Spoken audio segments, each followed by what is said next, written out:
প্রিয় দর্শক সবাইকে সাদর আমন্ত্রণ জানাচ্ছি আমাদের আজকের এই আয়োজনে। আপনারা দেখছেন আওয়ার ডেমোক্রেসি, যে যেখান থেকে অনুষ্ঠানটি দেখছেন আশা করছি আপনারা সবাই ভালো আছেন।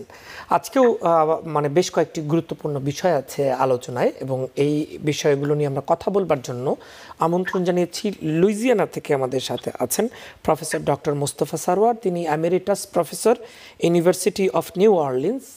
আর আমাদের সাথে আরও একজন খুবই গুরুত্বপূর্ণ অতিথি আছেন, তিনি মাফ মেজবাউদ্দিন, তিনি ন্যাশনাল প্রেসিডেন্ট আসাল, এবং তিনি মূলধারায় অত্যন্ত সক্রিয় এবং একজন বিশ্লেষক, একজন সমাজকর্মী। আমরা আপনাকে পেয়ে খুবই গর্বিত। ধন্যবাদ আপনাদের দুজনকে যুক্ত হবার জন্য। ধন্যবাদ। একটু শুরুতেই দর্শকদের জানিয়ে রাখতে চাই, প্রফেসর মোস্তফা সারোয়ার টেলিফোনে আমাদের সাথে আছেন। আমরা তার স্টিল ছবি দেখাচ্ছি।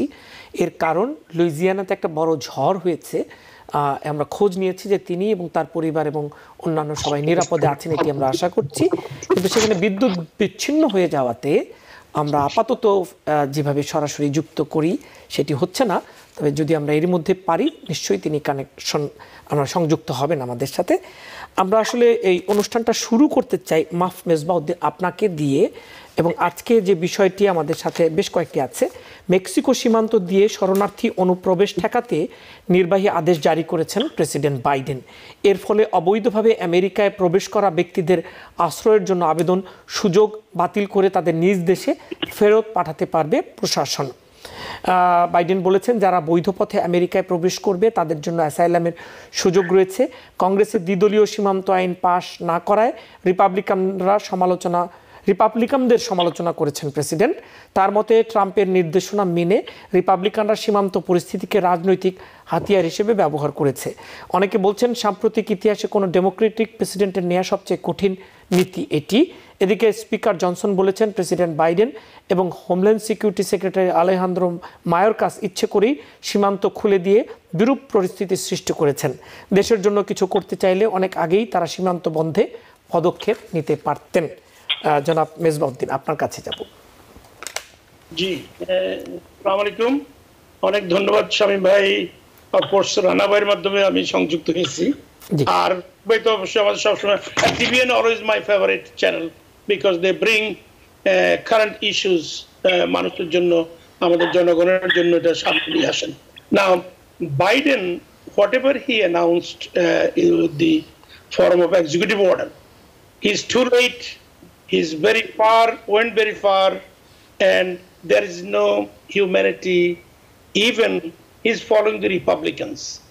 আপনি যে বলছেন, এই সর্বপ্রথম কোন Democratic president or democratic power has declared something.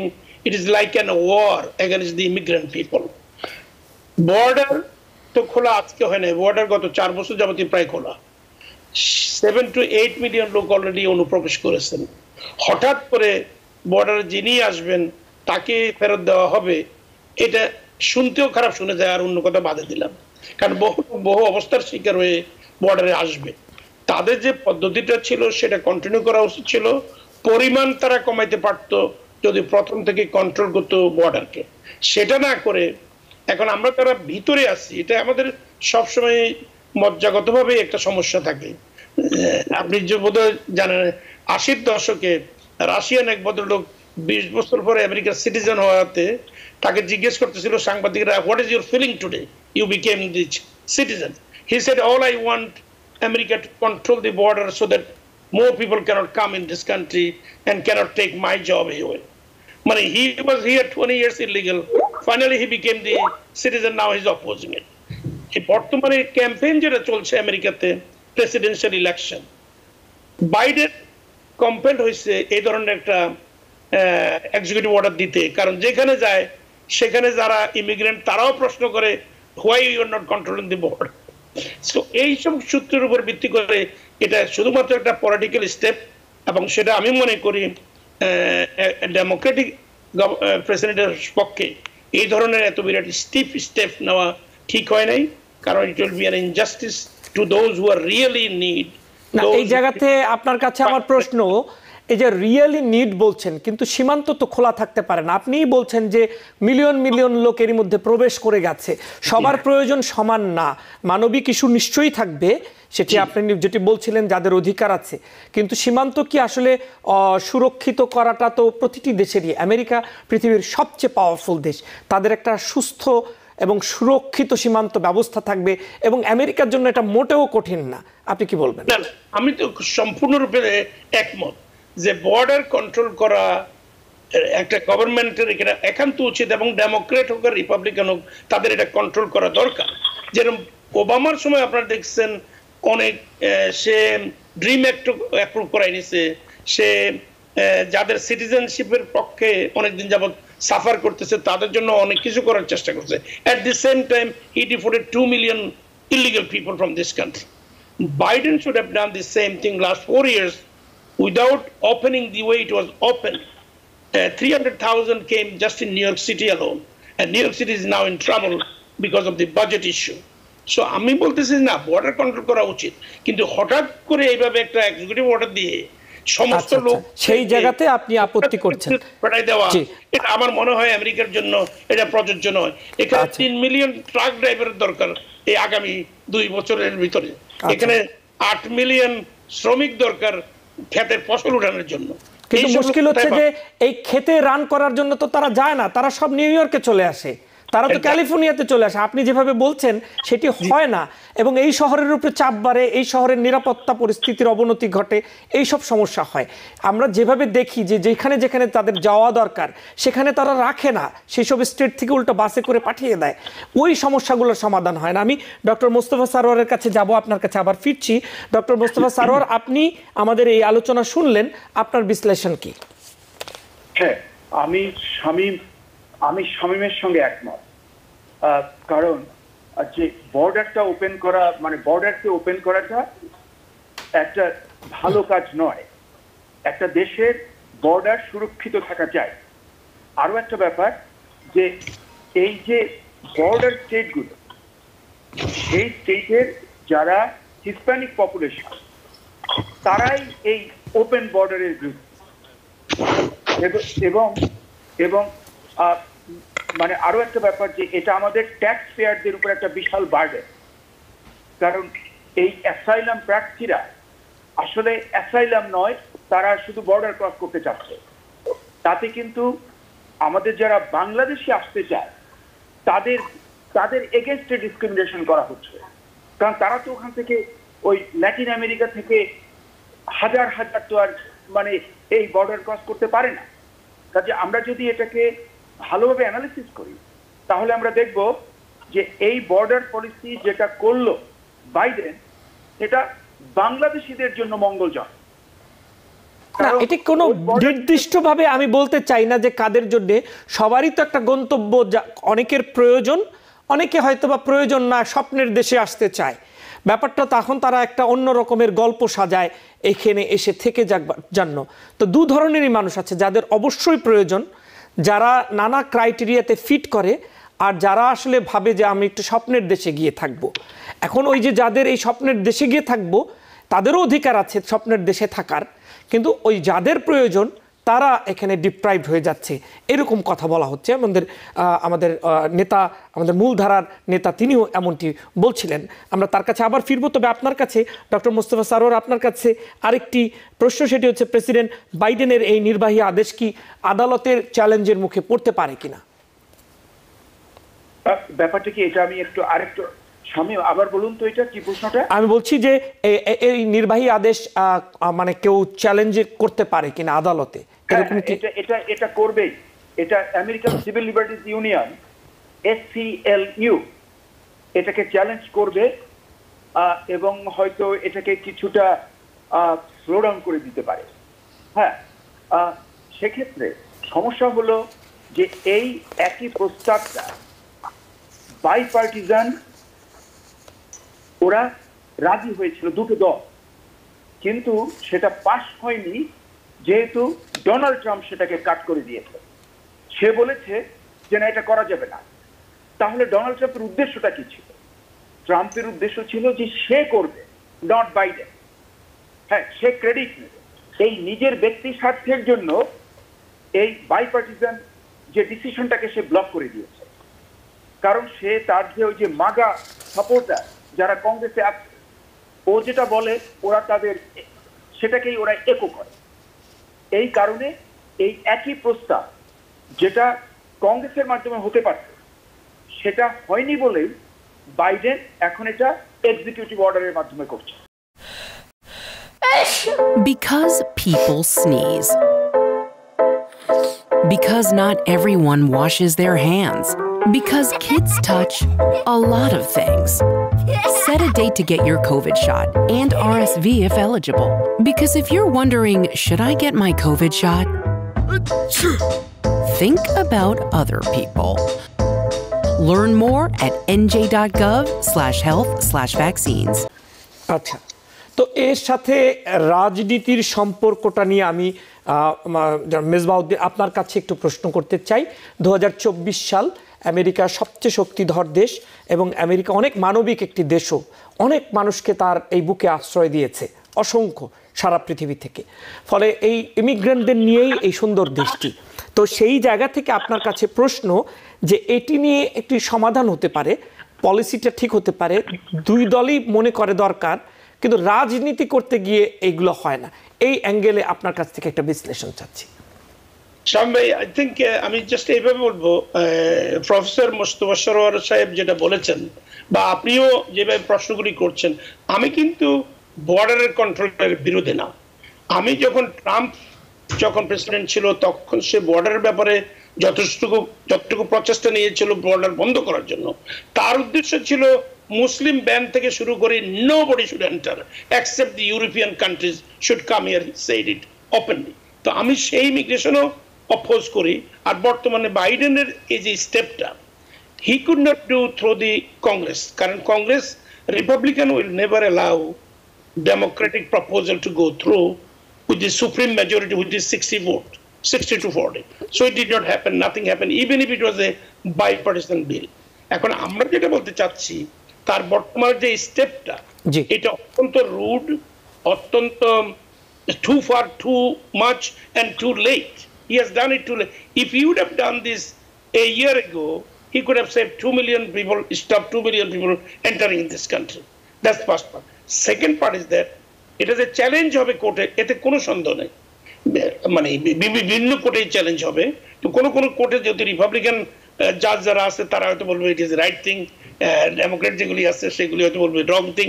At the end of the day it will hold. এখন বিষয়টা হচ্ছে এই, লোক তো বর্ডার আসা বন্ধ হচ্ছে না, তাই না?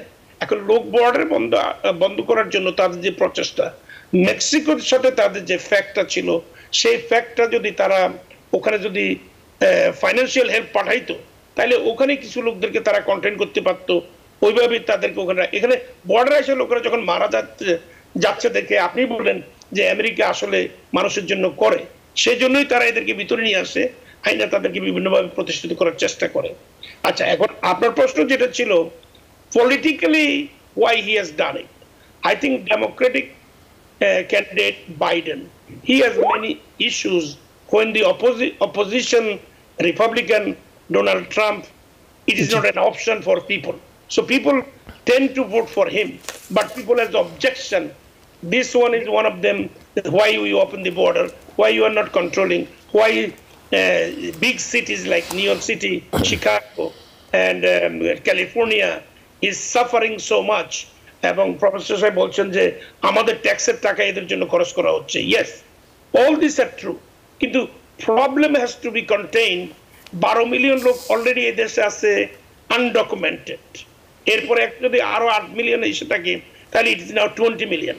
I think whether it is Republican or whether it is Democrat, এদের এই ইলেকশনের পরে they should come together and resolve this issue, because those who are already here last 10, 20, almost 30 years, they should get some kind of easy way becoming the citizen and become the part. They also pay taxes. I think it is said that around $60 billion comes out of the non-document people. So they are also paying taxes. Among these people who are coming now, they will be paying taxes too. But the idea is that as the immigrant country, there should be a straightforward policies.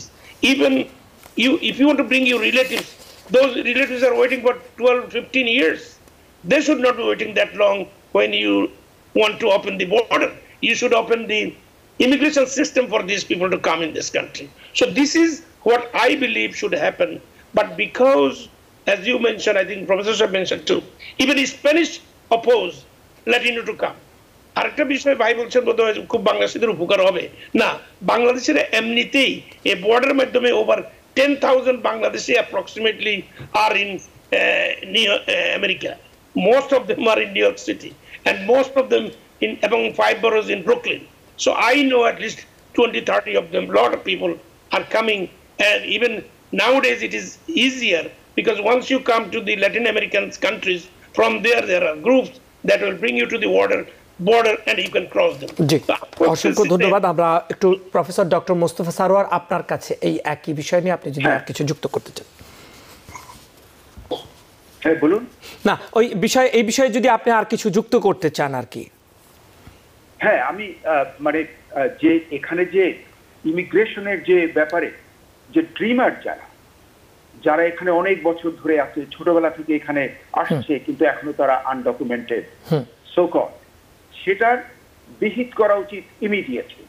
তাদেরকে এখানকার citizenship দিয়ে দেওয়া উচিত যারা এখানে already চলে আসছে, এবং যারা দীর্ঘকাল ধরে ছিল, বিশেষ করে একটা ইয়াং জেনারেশন, তাদের বিরাট একটা নাম্বার, প্রায় আমার মনে হয় প্রায় অলমোস্ট 11 মিলিয়নের মতো। এই গ্রুপটাকে অবিলম্বে এদেরকে ইমিগ্রেশন দেওয়া উচিত এবং সিটিজেনশিপ সেটা করে দেওয়া উচিত। এদেরকে ফেরত পাঠানো হবে খুবই অন্যায়, সেটা হবে একটা মানবিক বিপর্যয়। তবে আমি একটা কথা বলবো, এই যে আমি যে বললাম যে আমেরিকান সিভিল লিবার্টিজ ইউনিয়ন যারা কেস করেছিল আগের বারে এবং এবারেও তারা করবে, এরা কিন্তু খুব প্রোগ্রেসিভ ডেমোক্র্যাট, এরা ডেমোক্রেটিক পার্টির খুব প্রোগ্রেসিভ এলিমেন্টসের যে লয়াররা, তাদেরকে নিয়ে এই যে আমেরিকান সিভিল লিবার্টিজ ইউনিয়ন, এবং এটার হেডকোয়ার্টার নিউ ইয়র্কে, এরা চ্যালেঞ্জ করবে। হ্যাঁ, এবং সেটা তো আমি মনে করি যে হ্যাঁ, চ্যালেঞ্জ করলে পরে সেটা কোর্টে আলোচনার মাধ্যমে আমরা হয়তো নতুন কিছু জানতে পারবো, নতুন কিছু শিখতে পারবো। কাজে আমাদের ব্যাপারটা হবে যে প্রবলেম সলভিং মানে ওরিয়েন্টেশন, আমরা প্রবলেম সলভ করার চেষ্টা করব, এবং সেজন্য রিপাবলিকান ডেমোক্র্যাট বাইপার্টিজান হওয়া উচিত। এবং আমি জানি যে বাইডেন উনি এই যদি বাইপার্টিজান কোনো কিছু আসে উনি এগ্রি করবেন, কিন্তু আমাদের মাঝে মাঝে সমস্যা হয়ে যায় যে বাইরে থেকে কিছু লোক আসে শুধুমাত্র, যেমন এই ডোনাল্ড ট্রাম্প শুধুমাত্র নিজের স্বার্থের জন্য সে ওইটাকে কিল করেছে আগের যে প্রস্তাবটাকে। ওকে, অসংখ্য ধন্যবাদ। আমরা একটু পরের বিষয়টিতে যেতে চাই, সেটি হচ্ছে যে নির্বাচন তো এগিয়ে আসছে, এখন অনেক কিছুই নির্বাচন কেন্দ্রিক। এটি হয় প্রতিটি দেশে এবং গণতান্ত্রিক ব্যবস্থায় এটি খুবই একটি কমন বিষয়। এবং নির্বাচনের এইখানে আরও একটি বিষয় এসছে, সেটি হচ্ছে যে সরাসরি নির্বাচনের সাথে সম্পর্কিত বিষয়টি, কিছু বিষয় আছে এগুলো নয়, কিন্তু মনে করা হয় যে এগুলো হয়তো বা নানাভাবে প্রভাব ফেলবে। তো মেজবাউদ্দিন, আপনার কাছে একটু যাব। আগ্নেয়াস্ত্র কেনার সময় হান্টার বাইডেন মাদকাসক্ত ছিলেন না বলে দাবি করেছেন তার আইনজীবী অ্যাবে লোয়েল। হান্টারের বিরুদ্ধে ফেডারেল অস্ত্র মামলায় মঙ্গলবার ডেলওয়ারের আদালতে সূচনা বক্তব্য উপস্থাপনকালে এ দাবি করেন তিনি। অন্যদিকে রাষ্ট্রপক্ষের আইনজীবী অভিযোগ করেন আগ্নেয়াস্ত্র কিনতে মিথ্যার আশ্রয় নিয়েছেন হান্টার। মঙ্গলবার সকালে বিচারিক কার্যক্রমে অংশ নিতে আদালতে হাজির হন হান্টার এবং ফার্স্ট লেডি জিল বাইডেন। 2018 সালে মাদকাসক্ত থাকার তথ্য গোপন করে আগ্নেয়াস্ত্র কেনার 3টি অভিযোগে সোমবার হান্টার বাইডেনের বিরুদ্ধে এই বিচার শুরু হয়েছে। প্রেসিডেন্ট নির্বাচনের কয়েক মাস আগে এই ধরনের এই বিচার যে শুরু হয়েছে, এটি তো আইনের গতিতে চলবে, সেটি অন্য বিষয়। বাট এটি প্রেসিডেন্ট বাইডেনের জন্য কি আসলে কোনো প্রভাব ফেলবে কিনা? না, বিষয়টা হচ্ছে লোকেরা সব প্রথম থেকে জানছেন যে বাইডেনের ছেলের ব্যাপারে তার যে সমস্যা হান্টার বাইডেনের ব্যাপারে, এটা আজকে না, সে যখন ভাইস প্রেসিডেন্ট ছিল তখন থেকে এই বিষয়টা উঠে আসছে। whether Hunter Biden is a criminal or he found to be a criminal, সেটা আমরা দেখব আইনের আদালতে, সেটা আসবে। কিন্তু ইলেকশন বেসড এবং ইলেকশনের কারণেই এটা এত গুরুত্বপূর্ণভাবে এটা দেখা দিচ্ছে, আলোচনা হচ্ছে এই জন্য, কারণ রিপাবলিকানদের হাতে তো তেমন কিছু নাই। বাইডেনের বিরুদ্ধে। একটা হচ্ছে তার বয়সের ব্যাপারটা, আর দ্বিতীয়টা হচ্ছে তার বাইডেন ছেলেটা। এটা হলো তার সবচেয়ে উইক দুইটা পয়েন্ট। তো সেজন্যই আমরা দেখি যে ট্রাম্প যাওয়ার আগে আপনারা তো জানেন 167 জাজ হি অ্যাপয়েন্টেড, কারণ Obama could not finish all his appointment. Then Trump came, he appointed 3 Supreme Court judges and plus 167 district judges. So I think some places when you see some of the cases goes against Biden or Biden executive order, or even in his son's case, he may be winning, losing, that's not a, but the impact, whether it will have an impact on Biden's election, I doubt it, because in America, they don't go to the son for father, they don't go to father for son, because that's the way. It is, everybody is their own merit, জাজমেন্টের মাধ্যমে। তবে বিরূপ প্রতীকে এইটুকু হইতে পারে তার ছেলের ব্যাপারে, ছেলেকে হয়তো ভবিষ্যতে অন্য কোথাও এইভাবে ওইসব ভূমিকা, যে ভূমিকা আমরা দেখতেছি বাপ বেটার যে একটা সম্পর্ক, ওই ধরনের সম্পর্ক হয়তো জনগণের সামনে হয়তো কম পরিলক্ষিত হবে যদি তাকে গিলটি পাওয়া যায়। এছাড়া ইলেকশনের ব্যাপারে কোনো আপনার মতে কোনো প্রভাব ফেলবে না। আমি একটু ডক্টর মোস্তফা সারোয়ারের কাছে জানতে চাই, আপনি কি মনে করেন যে এটিকে কোনো প্রভাব ফেলবে কিনা, মানুষের জনমনে এর কোনো প্রভাব ফেলবে কিনা? না, এখানে জনগণের মধ্যে আমি দুটো গ্রুপকে ভাগ করব। একটা গ্রুপ যারা মাগা, যারা ডোনাল্ড ট্রাম্পের অন্ধভক্ত, রিপাবলিকান পার্টির হার্ডকোর যে গ্রুপটা, ওরা এটাকে নিয়ে খুব নাচানাচি করবে, কিন্তু ওরা তো বাইডেনকে কখনোই ভোট দেবে না।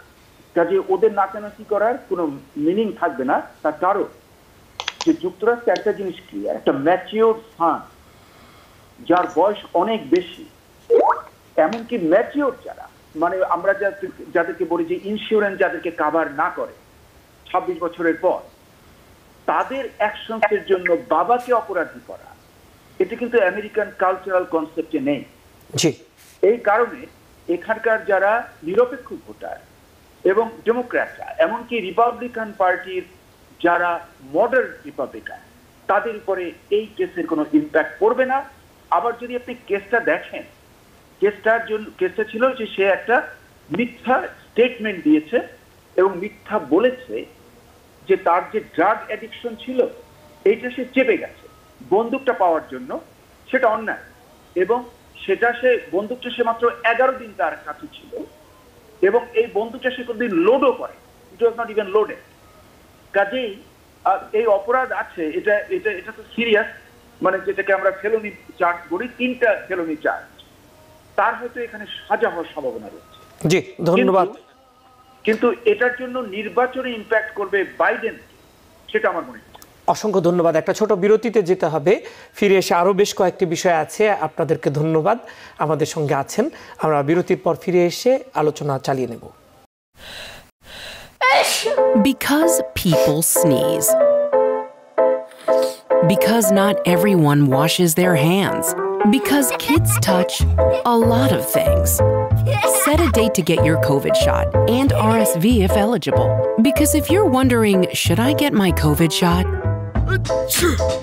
Think about other people. Learn more at nj.gov/health/vaccines. প্রিয় দর্শক, স্বাগত জানাচ্ছি আপনাদেরকে আরও একবার, যে যেখান থেকে অনুষ্ঠানটি দেখছেন। আশা করছি সঙ্গেই আছেন। আমাদের সাথে আছেন আসালের ন্যাশনাল প্রেসিডেন্ট মাহফুজ মেজবাউদ্দিন, এবং একই সাথে আছেন আমাদের প্রিয় প্রফেসর ডক্টর মোস্তফা সারওয়ার, তিনি টেলিফোনে যুক্ত আছেন। এবারের বিষয়টি হচ্ছে হাশমানি মামলা।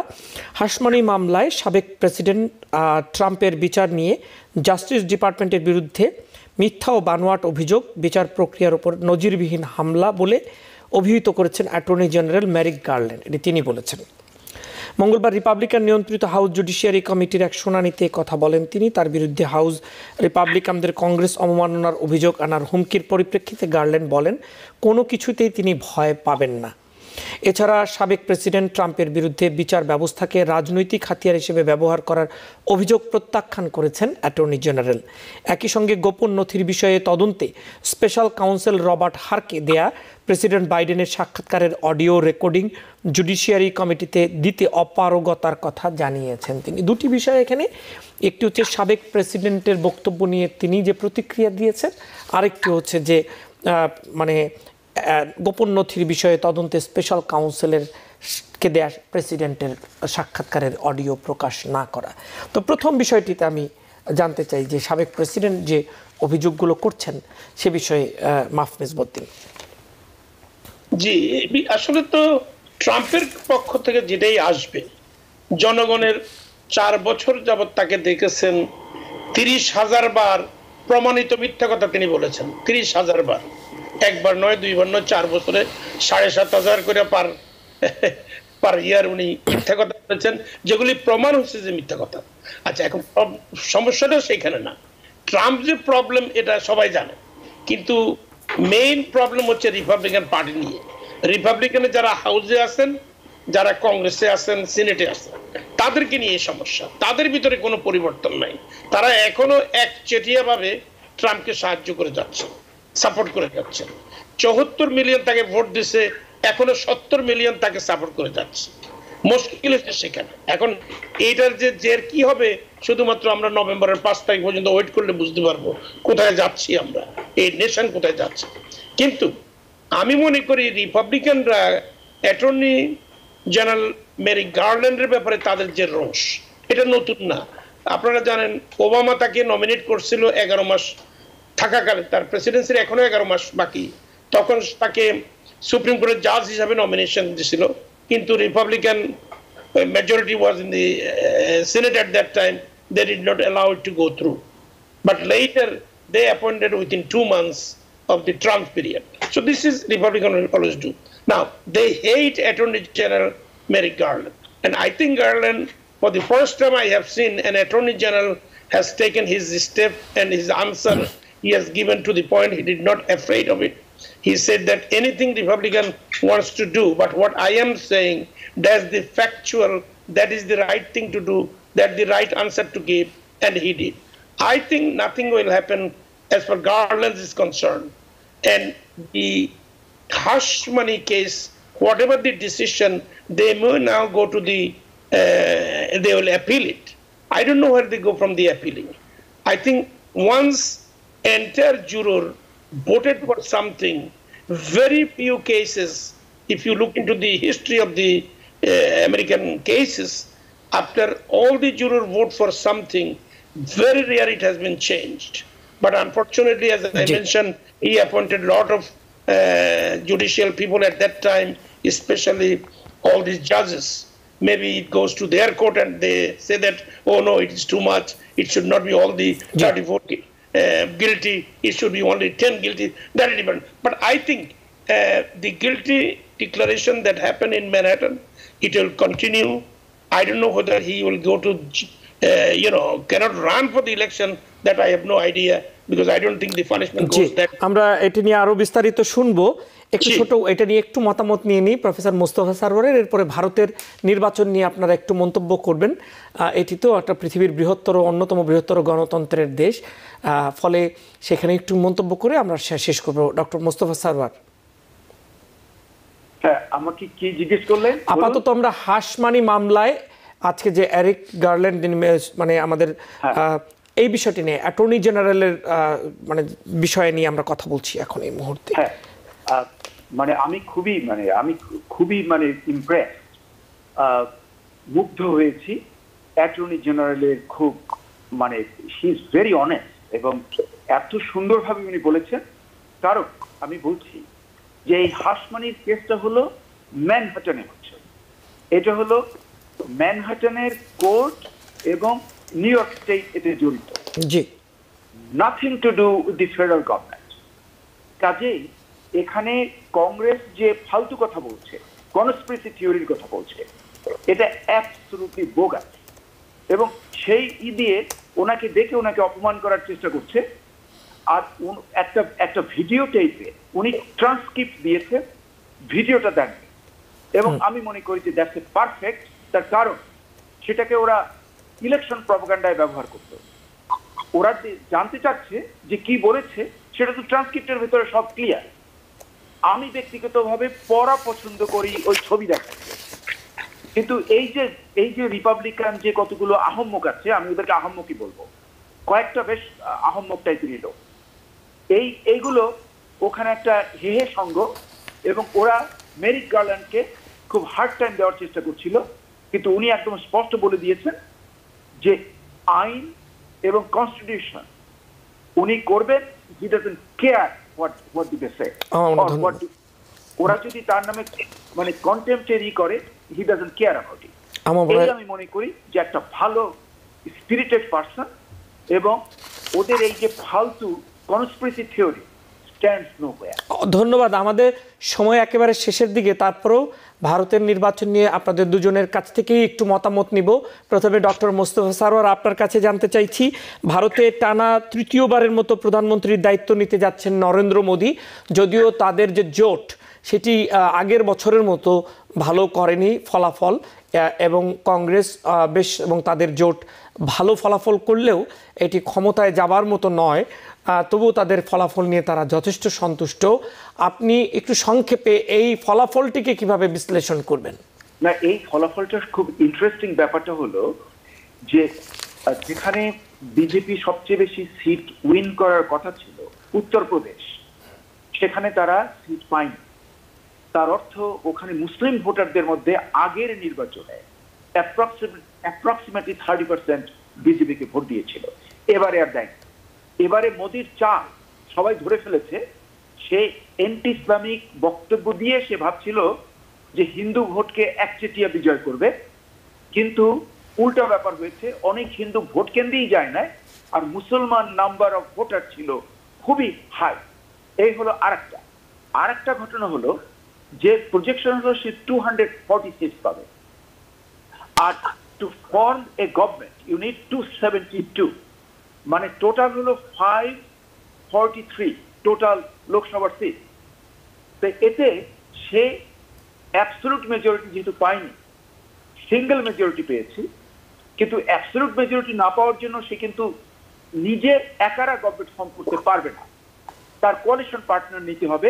সেখানেই জমবে খেলা। আর ওদিকে যেটা যেটা coalition led by Congress, National Congress, সেখানে আশ্চর্য ব্যাপার ঘটেছে। সেখানে কিন্তু অলরেডি তারা প্রজেকশনে 222 সিট পেয়ে যাচ্ছে, আর গেল বছর ছিল কিন্তু অনেক কম। কংগ্রেস গেল বছর পেয়েছিল মাত্র 89, ওর আমি নাম্বারটা ভুলে গেছি, 99, মানে 100 এর নিচে পেয়েছিল। এবার 99 কংগ্রেসের বিজয়ের সিট হচ্ছে এবার 99। আর আপনারা জানেন যে বিজেপির স্লোগান, মোদির স্লোগান ছিল 400 তো দূরের কথা, 240। তারপরেও সে মানে কংগ্রেসের সাথে যদি বিচার করা হয় 99 এবং 240, এটা তো বিরাট পার্থক্য। তবে 400 থেকে নিশ্চয়ই সেটি অনেক কম। আমার মনে হয় আপনাকে ধন্যবাদ। আমি সবশেষ আজকের জন্য আলোচনা করবার জন্য মেজবা আপনাকে অনুরোধ করছি একটু সংক্ষেপে, সময় শেষের দিকে। জি জি, আমি এক লাইনে বলবো প্রথমে এই কথাটা, India has been saved for the time being. মোদির এই নির্বাচনের তার জিতার যে রেজাল্ট, আপনারা তখন বললেন 543টার মধ্যে সে 240টা পাইছে, এবং ইন্ডিয়া অ্যালায়েন্স এবং কংগ্রেস পাইছে 222টা। তাতে করে এই যে তাকে একটু দমানো হবে, এবং লোয়ার হাউসে সে হি ক্যানট ফর্ম দি গভর্নমেন্ট, আপার হাউসে সে কোয়ালিশন গভর্নমেন্ট করতে হবে with BJP and NDA alliance. এতে করে সে যেভাবে মুসলমানের পিছনে লাগছে, তার 80টা স্পিচ আমি কপি করে রাখছি। এর ভিতরে 13টাকে আমি বিভিন্ন সময়ে টুইটারে পাঠাইছি, এবং অনেকে এটা জানতে পারছেন। Even as late as today, I said that India has been saved. At least it will take some more years for Modi to destroy India the way we know it. So that is a good thing for Indian people, Indian population, and Indian population, those who lives in abroad. All of them supports, most of them supports BJP. They must think that in order to save India, they just cannot fight with Muslim. Muslim is not their enemy. Muslim gave them independence from British. Muslim will save them again in the future. They just cannot attack the way BJP is attacking Muslim all the time, every time. This election he did based on this Muslim ferociously against the Muslim, so that all Hindus comes together and vote for him. But Hindus knows that how the Muslim has been always helped. Even during the pandemic, Hindus are dying every corner of Delhi. You know who took them to the what do you call that? After শ্মশানে নিয়ে গেছে সব মুসলমানরা, তাদের শ্মশানে নেওয়ার মতো হিন্দুরা ছিল না তখন। তো আমি বলতে চাচ্ছি যে ইন্ডিয়ার বর্তমান যে ইলেকশন, এই election will save India few more years. It would have been destroyed by this election, but it has not been destroyed. আপনাকে ধন্যবাদ জানাচ্ছি, আমরা একেবারে শেষের দিকে। জি, শ্রোতা মণ্ডলীকে ধন্যবাদ, আপনাদেরকে ধন্যবাদ, টিভিএন কে ধন্যবাদ। Thank you. জি জি জি, আসলে হ্যাঁ, ভালো থাকবেন সবাই। জি, আচ্ছা, বাই বাই। আবারও নিশ্চয়ই দেখা হবে আপনাদের সঙ্গে। আপনারা আপনাদের মতামত দিয়েছেন এবং আপনাদের মতামত আমরা তুলে ধরেছি আজকের এই অনুষ্ঠানে। দর্শক আপনারা দেখেছেন এবং কিছু কিছু বিষয়ে আরেকটু ব্যাখ্যা হয়তো বা প্রয়োজন ছিল। আপনাদের নিজস্ব অনেক মতামত আছে, আমরা জানি এগুলো খুবই গুরুত্বপূর্ণ। আপনাদের সকল মতামতের প্রতি আমরা নিশ্চয়ই জানি যে আপনারা খুবই খোঁজ রাখেন। এই মুক্ত গণমাধ্যমের এই যুগে সব তথ্যই আপনাদের হাতে আছে। আপনাদের এই বিশ্লেষণের সঙ্গে বিশ্লেষণগুলো একটু মিলিয়ে নেবেন। সবাই ভালো থাকুন এবং নিরাপদে থাকুন। টিভিএন 24 টেলিভিশন দেখতে আজই কল করুন 7187776556। লগ ইন করুন www.totalcablebd.com। নিউ ইয়র্ক থেকে সম্প্রচারিত টিভিএন 24 টেলিভিশন বিশ্বজুড়ে বাঙালির কণ্ঠস্বর।